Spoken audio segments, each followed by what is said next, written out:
Many of us try to be like everyone else, right? When we go through puberty in high school and college, we try to be the same, or we try to be quote-unquote normal.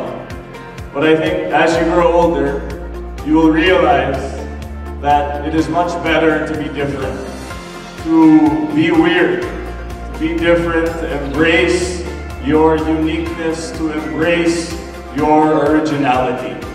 For after all, in this dynamic world that is constantly changing, we must think outside the box, and we must be nimble on our feet and in our minds, because the world as we know is changing very, very rapidly in terms of geopolitics, in terms of business, in terms of technology.